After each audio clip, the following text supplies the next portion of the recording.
What's up, everybody? My name is Brad, and welcome back to the channel. Today, I'm here to talk about my reading plans and goals for this year in 2024. I've got my little notebook here, so I don't forget what I'm talking about and ramble on way too long. I probably will anyway, but hopefully, this will keep it to a minimum. So, I've got a couple bullet points here of things that I hope to accomplish reading wise for this coming year. First up, this first one is not necessarily a reading goal, but it does play into what I will be reading this year, and that is Paper Cuts. Paper Cuts is coming back. We took sort of an unintended hiatus the last month or two last year. Just super busy with the holidays and kids and all that stuff. Just really didn't have the time to schedule much of anything. I felt like there was a fall festival every other day for my kids, at least. I'm sure Jay felt probably the same way. But have no fear. I'm sure everyone's just been chomping at the bit and just dying for more Paper Cuts content. So we've got you covered. It's coming back this month. We actually have 2 episodes planned for January already. Maybe more will come. We'll see, but definitely 2 for sure. So Paper Cuts will be coming back. I know you all are very excited about that.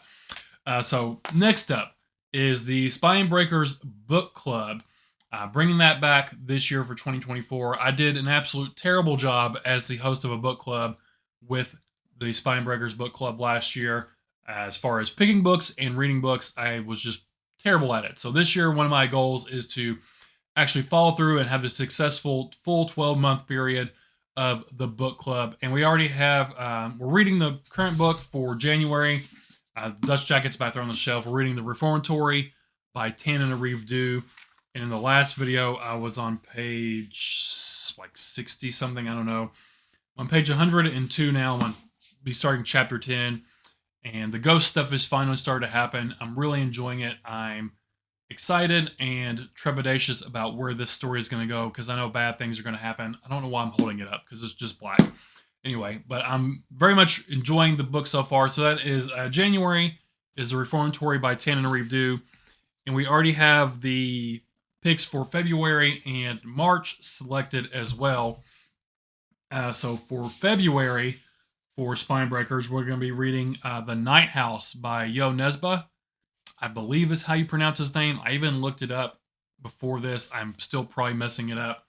But they said the J-O was pronounced like you, and I think that's how you say it. Yo Nesba. But I think this is more of a horror book for him. I don't think he typically writes horror. I think he writes more like crime stuff. He's got I think it's the Harry Hole detective series, which I do have a couple paperbacks somewhere on the shelf of those.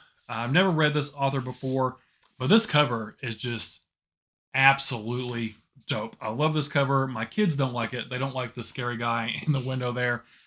This was definitely a cover buy for me just because of the cover, but we're going to be reading this one in February for Spine Breakers.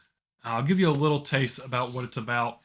It's about a 14-year-old boy named Richard. His parents pass away in an accident. And it looks like he goes to live with his uncle out in this remote town.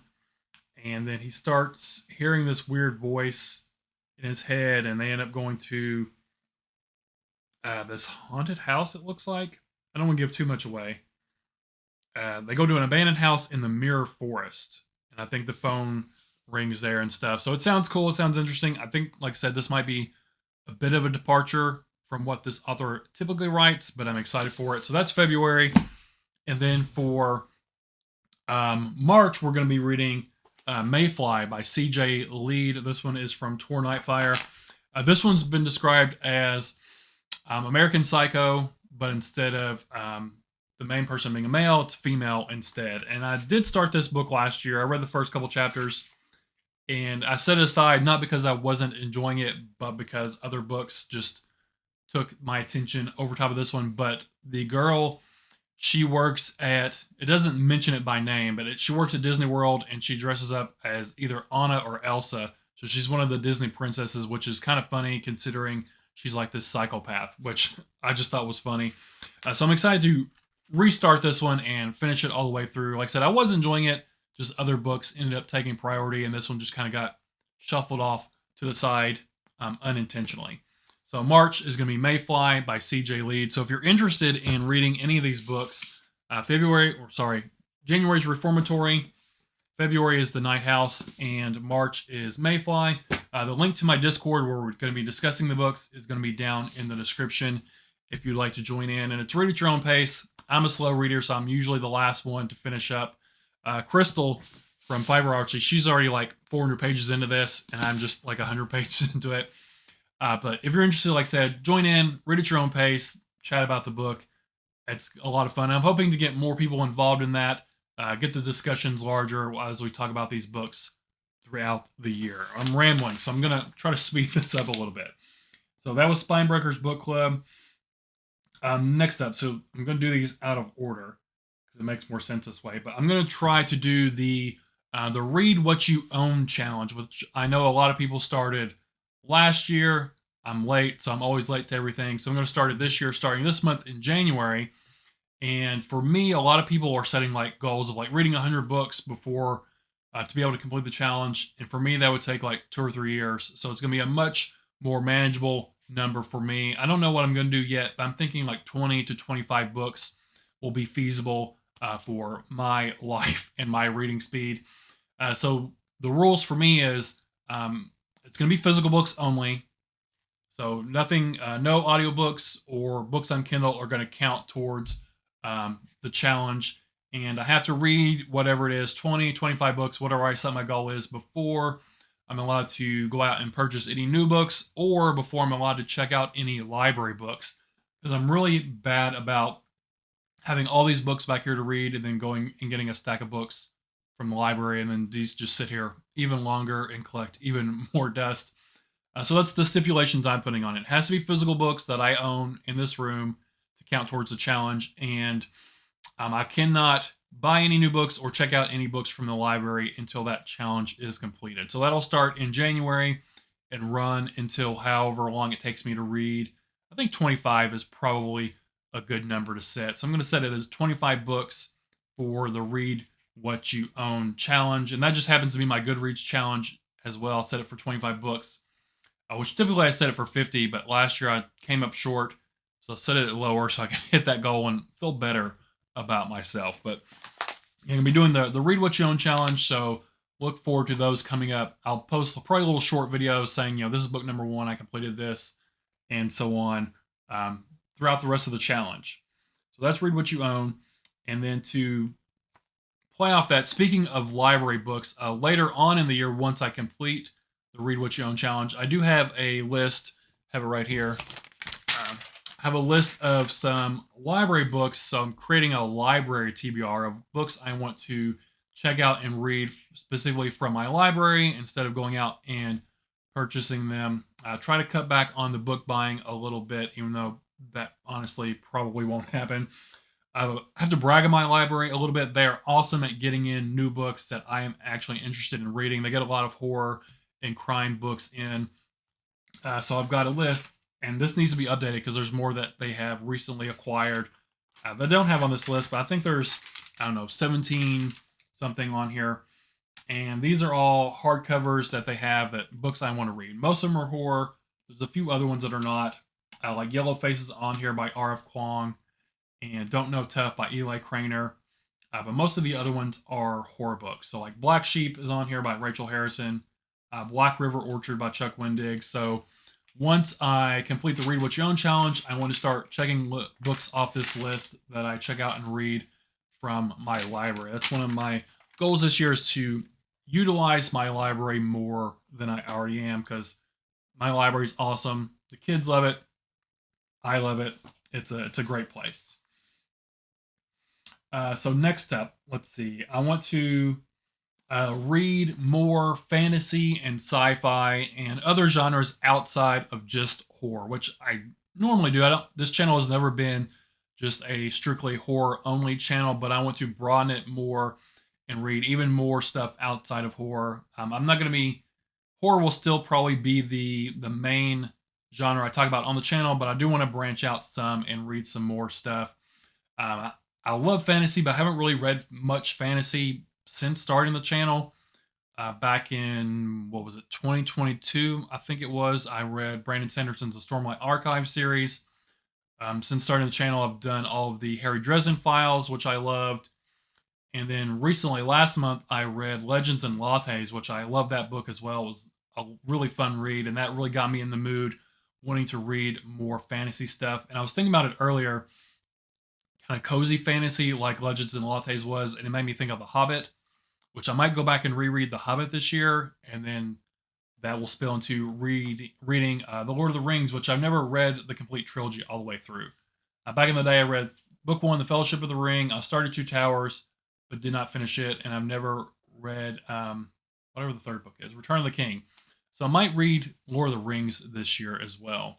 We'll see. I don't know about that yet, but definitely want to read more fantasy and sci-fi books and just literary, crime, all that kind of stuff. Expand beyond just mainly horror stuff. And that sort of plays into my next thing I want to do, calling it the Big Book Project. I want to read, and I've mentioned this briefly in my January TBR video, but I want to try to focus on reading bigger books this year. So I'm considering a big book anything more than 500 pages. So like the Reformatory will count, it's over 500 pages. In January, I'm going to be starting Swan Song by Robert McCammon. This one's nearly 1,000 pages. So I want to pick out, and I don't know everything I want to read yet for this, but I want to pick out, I don't know, 10, 15 or so books that I want to try to focus on and read this year that are 500 pages and more. So a lot of the fantasy books are going to count towards that. Sci-fi books are going to count towards that. So I have Dune is one I want to read, and I don't know how many pages that is. Let's grab that. Let's check that out real quick. Hold on just a second. All right, so let's see. Dune. This is one I've had for a while, and I've been wanting to read for a while. I think this was like one of my other reading goals for the channel a year or two ago, and I just never got around to it. This is, it's about $6.50 or so. I think this is like the Barnes and Noble edition or something. I don't know. It's got the sprayed edges. But I want to read Dune is one of the ones I want to read. Some of the other ones that I don't have, I want to read Lonesome Dove, which that'll be a library book, so I need to complete the Read What You Own challenge first to check out Lonesome Dove. A lot of people have been reading Lonesome Dove lately, and it's got me interested in that. What else? I know what back there, Our Share of Night I want to read, and a couple others that I want to read that are over 500 pages. So definitely want to be doing that. I think that will be fun. I just want some longer books just to sink my teeth into and just live in that world for a bit longer than like these novellas and things allow. So big book project, read 10 to 15 books that are over 500 pages for the year. And let's see. I think I've covered almost everything. So the last one, this one is more of specific books I want to read. So recently my wife and I, we watched the Enola Holmes movies, which were pretty fun. I enjoyed those. And that made me want to really pick up and read some Sherlock Holmes books, which a couple years ago I had the urge to read Sherlock Holmes. And I never got around to it. So this year I want to make it a point to try to read some classics, some Sherlock Holmes. And I've done a little bit of research. And at least as far as the author, Sir Arthur Conan Doyle, I think there's only 4 Sherlock Holmes novels. There's A Study in Scarlet, and I don't remember the other ones, but I do have one of them. I think this is the 3rd novel. What is it? The Hound of the Baskervilles. So I think this is number 3, and there's a 4th one. And then there was a bunch of short stories I saw in different collections. I think there's like 52, 53, some odd short stories. So I really want to try to read some Sherlock Holmes this year. And I want to find a really good reading order for them. I've looked it up and I've seen different opinions on reading order. So if anyone out there has ever read Sherlock Holmes and they have a really good reading order, a suggestion for the order I should read them, please let me know down in the comments, because I don't know if I should do all the novels first and then dive into the short stories, or if the short stories should come in between the novels, or what. But I think everyone agrees that A Study in Scarlet should be first, and then from there it sort of varies depending on what list you're looking at. So if anyone's read Sherlock Holmes and has a good rating order, please let me know that down in the comments. Also, if you have any good fantasy suggestions, I'm not necessarily looking for like a big, huge epic series like Wheel of Time or anything like that. Maybe some duology, some trilogies, even if it's 5 or 6 books in a series. I don't think I'm ready to commit to like a 10 book, 1,000-page book um, series yet for fantasy. I was thinking about The Name of the Wind by Patrick Rothfuss, which I do have, but I didn't want to start that since the series is not done yet, and it's taken him forever to write book 3, even though I think he just came out with a new novella that ties into the series. So if you have any fantasy suggestions, oh man, there was one I just thought of and it completely just went out of my head. I don't know. Is Red Rising considered fantasy or is that more sci-fi? I don't know because I've heard those books are good as well, and the author's name is escaping me. I want to say Pierce Brown, but that might be completely wrong. Red Rising might be one of the ones I add to my list this year. But anyway, if you have any fantasy suggestions or sci-fi suggestions, let me know. I am planning on reading the Murderbot series by Martha Wells this year. I think those are all on the shorter side, under 200 pages. That is also on my January TBR, All Systems Red. But I'm starting to ramble now, but I think I've hit all my bullet points. Paper Cuts is coming back.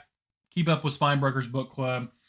The Read What You Own Challenge, the Library TBR, reading more fantasy, sci-fi, my big book project, and then reading some Sherlock Holmes. So those are my reading aspirations, my reading plans for myself and the channel for this year. If you all have any other suggestions on what I should read, let me know down in the comments. That's it. That's all I have for you guys today. So thank you for spending your time with me. Again, my name is Brad, and I'll talk to y'all later. Bye.